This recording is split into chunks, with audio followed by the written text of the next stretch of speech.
مساء الخير، عاملين ايه؟ يا ترى بقى مستمرين معانا في التحديات اللي بنعملها للدايت ولا لا؟ ولو مش مستمرين، اللي ما بدأش او بدأ وكسل شوية، يلا نرجع تاني دلوقتي، لازم نغير حياتنا للأفضل. بصوا النهاردة بقى جايب لكم وجبة حلوة جدا وسهلة جدا وسريعة جدا ومشبعة جدا ومش مكلفة خالص.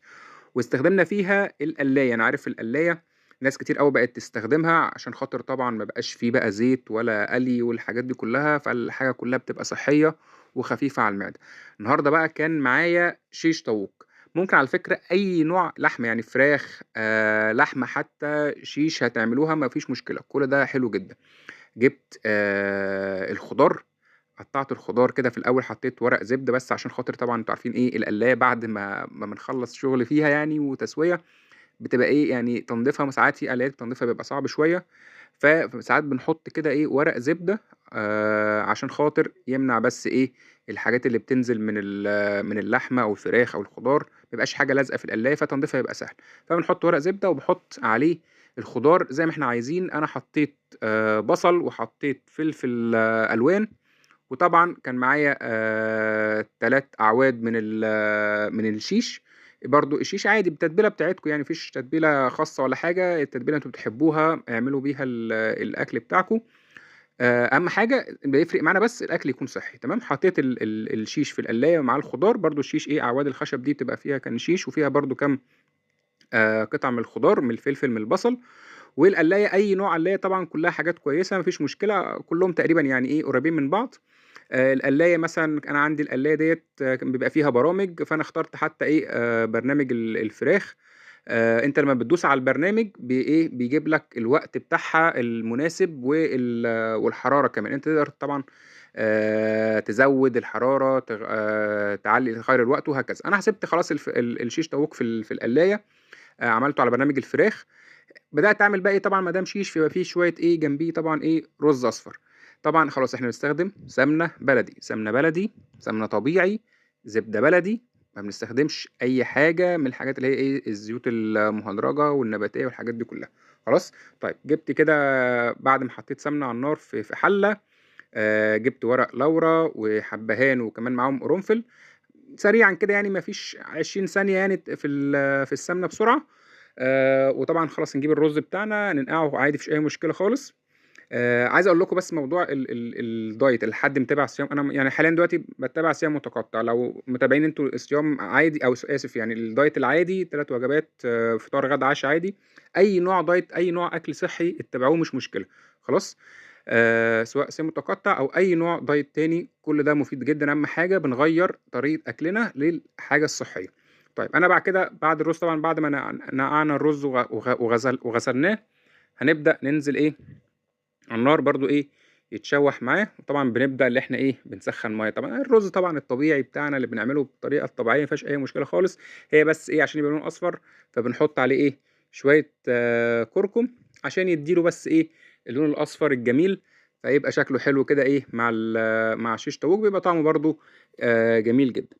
فزي ما قلت لكم اهم حاجه احنا عايزين نغير حياتنا الافضل. خلاص احنا اتفقنا مش هنجيب اكل من بره، احنا بنعتمد على الاكل في البيت، بنعتمد على الحاجات الطبيعيه، ما بنجيبش حاجات معلبة ولا عصاير بقى ولا جبن معلبة. الحاجات دي خلاص لازم نبطلها. كله اللي بنجيبه كله يبقى طبيعي. أكلنا يكون من البيت. نقلل على قد ما نقدر الأكل من بره. خلاص. وحتى في النشويات نعتمد أكتر في أكلنا على الرز، الفريك، المكرونة برضو يعني ما فيهاش مشكلة بس الكميات قليلة. العيش برضو تمام، لو في اليوم برضو أنا ساعات برضو بنزلكم وجبات بيبقى فيها عيش بس بتبقى حاجات كلها ايه بسيطه. لكن النشويات احسن افضل حاجه ليها نعتمد عليها هي الرز والفريك. تمام. طيب طبعا بعد خلاص ما الرز خد اللون الاصفر الجميل بتاعنا دوت، هنبدا بعد كده ايه الميه السخنه نبدا نحط الميه طريقه الرز العاديه جدا ما فيهاش اي حاجه جديده. بعد كده بنحط الملح، بعد كده بنحط الفلفل الاسود، وطبعا بنسيب ايه زي ما انتم عارفين بنسيب الميه لغايه ما تتشرب. وبعد كده بنبدا نوطي على الرز طريقة عادية المصرية بتاعتنا الجميلة. كل حد يعمله بطريقته اللي هو ايه بيحبها وبيرتاح ليها. خلاص. فتاني حطينا سمنة طبيعي او زبدة طبيعي وحبهان ورق لورا.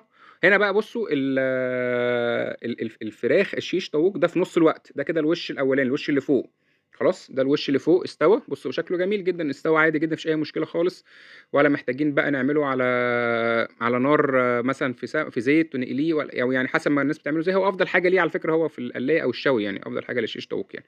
قلبته على الناحيه التانيه خلاص، لما خلص نص الوقت، بعد كده هبدا اشغل قلايه تاني، او هي القلايه عامه البرامج يعني انت اول بس بيديك كده انذار يعني اللي انت فوت نص الوقت عدى، فانت بنقلبها الناحيه التانيه، بنقلب على الوش التاني الاكل، وبعد كده اول ما بنوصل القلايه او بنركب القلايه تاني بنرجعها مكانها، او ما بنقلب الحاجه ونرجعها مكانها، هي البرنامج لوحده بيكمل ايه، بيشتغل على طول لوحده. خلاص دي خلاص كده استوت، كله تمام. بصوا الشكل جميل ازاي وحلوه ازاي. القلايه على فكره من الحاجات المفيده الكويسه الصحيه. بنعمل فيها حاجات كتير جدا، بنعمل فيها انت شفت عليها يعني يعني وجبات كتير قوي عملتها، هتلاقوها في القلايه من غير زيت من غير اي حاجه، حتى البطاطس والبتنجان عملناه. جبت طبق خلاص، بدأت بقى اطلع الشيش طاووق والخضار. طبعا بص الخضار بقى بياخد ايه من اللحمه كده، او من الشيش طاووق اول حاجه اللي احنا حاطينها فوقيه يعني، فبيبقى طعمه برضو ايه حلو جدا. طبعا مع الرز بقى الاصفر، بص الرز خلاص بقى مفلفل كده وجميل خلاص استوى، بنحط طبعا الرز بتاعنا، طبعا كلها كميات بتبقى مناسبه خلاص، بقى موضوع اللي احنا ناكل طبقين رز والكلام ده كله ده خلاص بقى يعني، عاوزين ايه ننسى الكلام ده. عايزين نزود شويه لو حد عنده جرجير خيار كابوتشي كل الكلام ده حلو جدا، نزود خضار مفيش مشكله، البروتين برضو كويس نزوده مفيش اي مشكله. فدي كانت وجبه بصوا حلوه جدا، شكلها حلو كده، حتى الالوان بتاعتها حلوه.